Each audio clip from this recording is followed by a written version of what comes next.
Right now, I am currently putting together my thoughts and opinion on Striker Aakman specific grinding after the Striker buffs have now hit. And I have gone what I feel like is into as full detail as I can to explain my skill rotation and what I'm doing and how I'm doing it, hopefully to give you guys some ideas and a different perspective, or maybe a new perspective on how you should or will, or how you are going to grind Aakman as a striker. Keep in mind that there could be room for improvement here, so all I'm trying to do is trying to put something together that helps people and gives people an idea and a sense of what I'm thinking.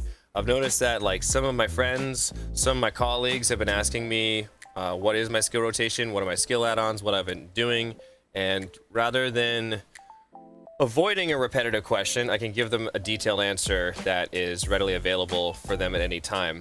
I'm going to go through what skills I lock and what I use and what I don't use.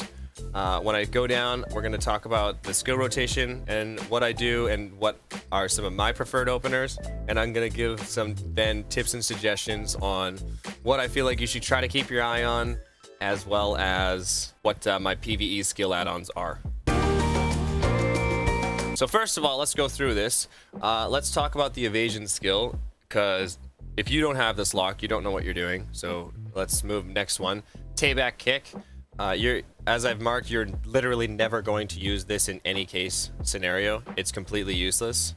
These flows and combos that I've marked here, I can't even remember what the names of these are. I've noticed that if I keep these unlocked, certain combos I'm trying to do and certain movements I'm trying to do, sometimes it adds an extra hit. It kind of like throws me off from going into some of my next combos and flows. Going down to the next yellow marker here, I keep this one specifically locked because I noticed that after I do, I believe it's adamantine, I get like sometimes an extra hit in between some of the combos that I do. So keeping this lock, I feel like helps me close the gap. Moving over to the green highlighted area, your grab, your mass suppression. If anything, keep this locked, but don't use, because I've noticed that sometimes you can accidentally grab a mob after casting your E-buff. This whole chunk and section combo, final blow, I believe it's the Venom Fang or something like that. Bombardment, I believe, is what one of the bottoms called, if I recall correctly.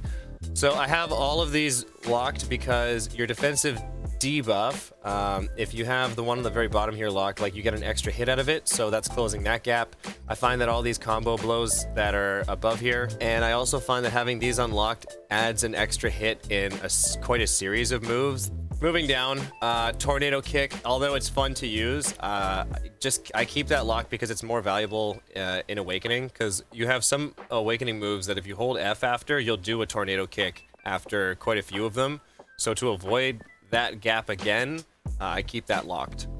With the new Striker PVE buffs as well, sometimes I'll use Somersault as like a move to recover like stamina or energy, if you will, and we don't need to do that anymore with some of the combos that I like to use. I find myself maybe consuming one energy pot per like maybe every 10 to 15 minutes. And I don't feel like I'm exaggerating here, just because of the way that our PvE skill rotation is. It pretty much always keeps us active, it feels like. So sweeping kick, don't use this move, like, period, unless you're just, yeah, legit just trying to BM someone and you're just trying to hit them. It doesn't have a forward guard, it's unprotected, it's not. While Wolf's Fang or Kamehameha, I only use this when like I've done like a debuff, maybe I've done the move Rock Smash, and then I might go into this move as like a stationary position as I wait for like a few more seconds for some Aakman mobs to come my way, and that's like the only time that I use it. For my skill enhancements, I do use Backstep and I do use Iron Fist Fury. I wouldn't be surprised if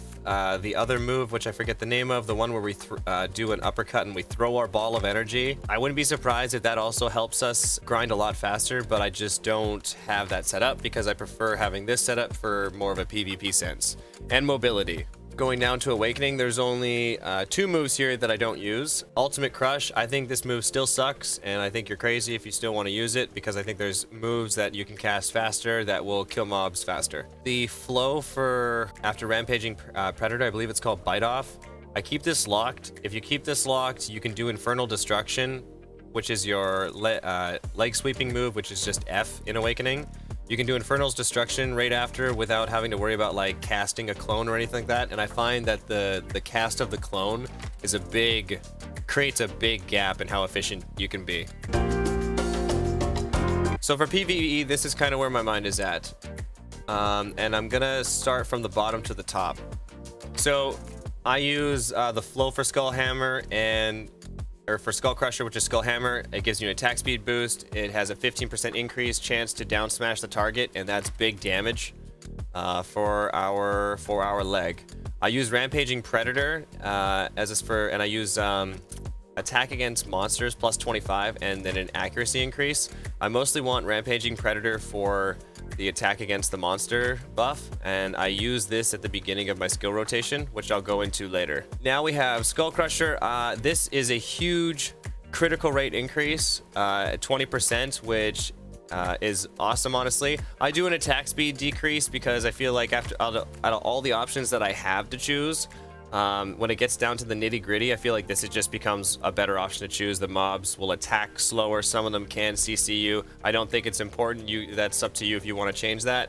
That's what I choose. Roaring Tiger, I have the attack against monsters buff and also to inflict 54 pain damage because I just felt like that was the next best option for it. And the reason why I have it on Roaring Tiger is because in my combo, I like to have like a skill rotation that keeps these buffs, like especially the attack against the monsters, alive the whole time. And that's the idea of what I'm trying to do.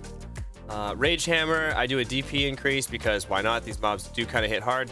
Attack increase plus 4%, and then Adamantine, I use this in some of my combos and like a little finesse for like sliver finishes, if you will. So accuracy increase, inflict bleeding damage. This is completely an open canvas as to what you'd want to do. This is what I use though. So let's talk about the typical combo that I like to do on my striker in Aakman. So I start with a defensive debuff. I like to go into Rock Smash if I'm waiting for mobs to come my way. I'll then C-swap. I'll go into Echo Spirit. I'll use Rampaging Predator for the PVE buff.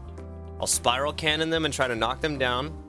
And I'll use Ferocious Assault after it. And with the recent buffs, from my understanding, they've increased the amount of mobs that it hits. So it's like a little finesse of DPS. And then I go right into Skull Crusher. I hold F and then go into Infernal Destruction.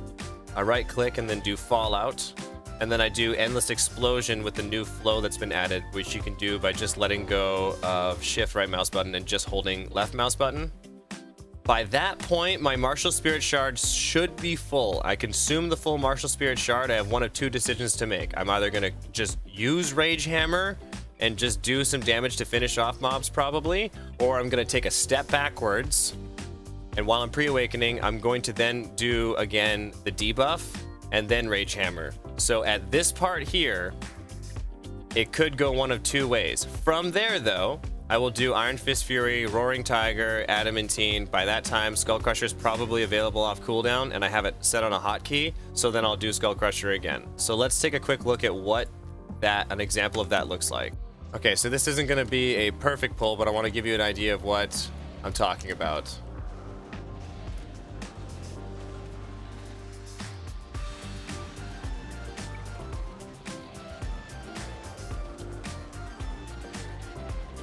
So I got CC'd, but I was using Endless Explosion. By the flow, this guy would have been done, right? So by the flow, it's done. Martial Spirit Shard is consumed. I consume it. I'm going to take a step backwards. Debuff, Rage Hammer, Iron Fist Fury, Roaring Tiger, Adamantine, Skull Crusher's available. I go into Skull Crusher, and then I don't have to do Rampaging Predator immediately after to get the to get the PVE buff, because earlier I did the Iron Fist Fury, I did the Roaring Tiger, which kept that PVE buff alive, and then leading into the Awakening, I naturally want to go into my Rampaging Predator, so it's a nice flow to keeping the PVE buff alive. So something to take into consideration are the buffs that you use, and this is what I feel like I have discovered. Now, this is an area of opportunity if you want to critique this, but this is how I feel. So I noticed that 269 Nuver, 261 Kudum at like much higher AP, I would use a Giant's Draft, a Villa buff, and an Energizing Cron Meal for the additional 5% down smash damage, and an optional Perfume of Courage, which I didn't really find to be too worth. I use a Giant's Draft in this case scenario because I feel like with the way the Striker is built, I feel like it's a lot burstier, and if we have high enough AP, you can capitalize on the potential closer to one-shot capability with his abilities. I noticed that with lower AP, I found that they'd stay alive longer, and that burst with the Giant's Draft is only utilized like so much, and it's mostly an Awakening. On lower AP, where the mobs are getting up again and then they are standing up and they're lasting longer, I found that using a Frenzy Draft with a Spirit Perfume Elixir, because the Spirit Perfume Elixir would max out my crit, and then a Villa buff plus Energizing Cron Meal for the 5% additional down smash damage, I found that using this put out a more consistent output of damage if the mobs were staying alive longer. So for me, I felt like I was getting better results of trash because of this. Take this with a grain of salt.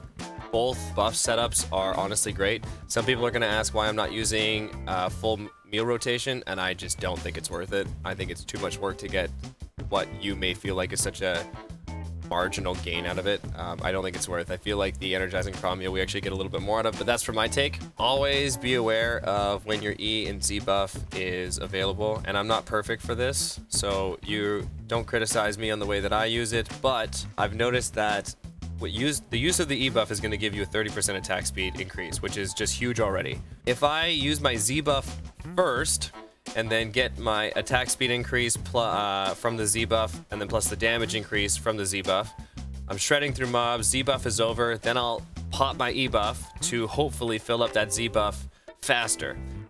When you can find like a sweet spot with using them hand in hand, it is a huge complementing factor for your grind, and your animations are going to be a lot faster, so you're going to have to get used to your skill rotation being faster, and that's why I have specific skills locked, because especially on the E buff, having certain skills unlocked, it removes the finesse you need to perform like this successful skill rotation. It just removes that room for error on top of what you need to already be aware of. So always keep that in mind. That's my tip and suggestion. And then last but not least,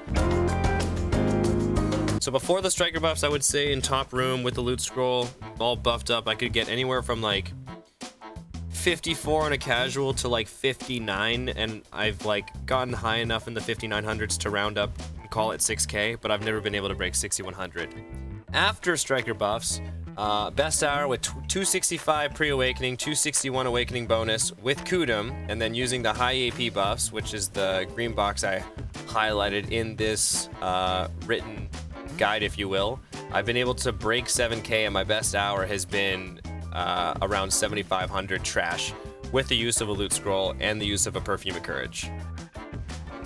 Last thing I'm also going to mention is placement is kind of everything. So along doing your pulls, I would try to minimize the amount of movement that it takes to get to like the position you want to be in, and using your AP buff for that 10-second complementing 10 AP can be really handy. It's not viable all the time, but before I get ready to do my skill rotation, I'm constantly trying to put myself in a position where my AP buff is going to put me where I need for the next pull, for example. I'm hopeful that this information and written information out there is going to be helpful to you guys, and if you guys want to try this out, if you notice any room for improvement, let me know. Feel free to put it in the comment section, let me know in the Twitch chat, and I hope this helps.